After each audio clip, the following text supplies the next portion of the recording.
This song explores the story of Prince's androgynous self, wondering what the relationship between himself and his hypothetical female lover would be like if he, too, were a woman. In the bridge of the track, Prince/Camille sings, "If I was your girlfriend, would you let me wash your hair? Could I make you breakfast sometime? Or then, could we just hang out, I mean? Could we go to a movie and cry together? 'Cause to me, baby, that would be so fine. If I was your girlfriend, baby, can I dress you? I mean, help you pick out your clothes before we go out?"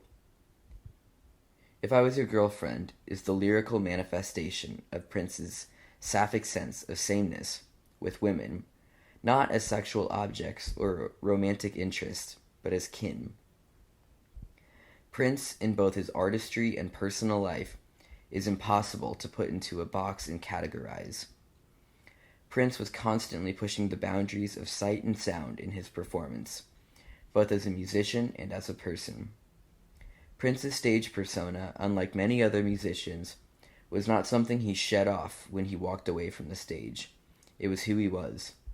Prince was sapphic and gentle. He was erotic and sexy. Prince did things his own way. He did not let his record agency control the music he put out, and when they tried to, he changed his name. He sang with a falsetto and a fake name. He wore lace, frills, spandex, and eyeliner. He embraced his sapphic androgyny to the utmost, via sight, style, and sound.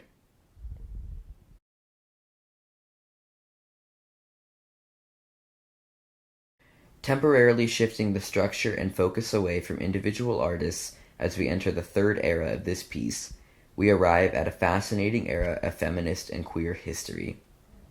The Riot Grrrls of the 1990s.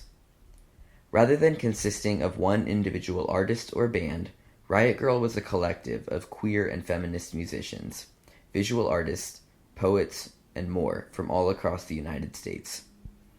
The issues addressed by the Riot Grrrl movement were centered around feminism and queer liberation, though, like many other radical movements of the time, they were known to venture into other issues such as classism and racism.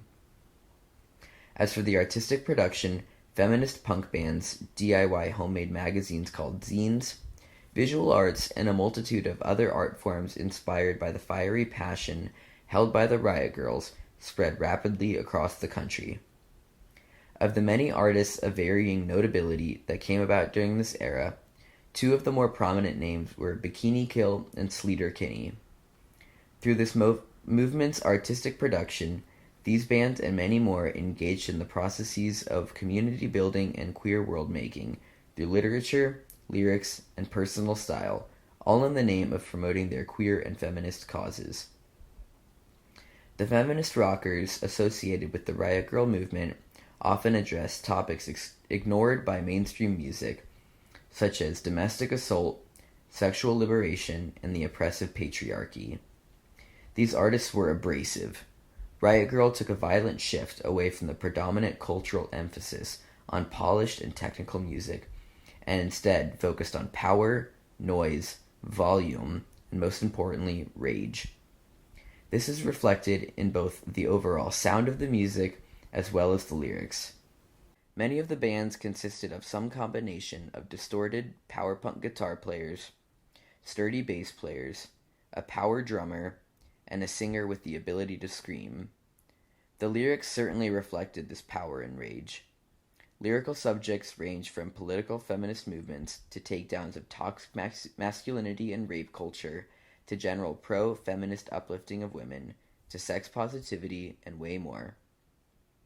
Bikini Kill's 1992 track, White Boy, touches on many of these subjects. Here it is.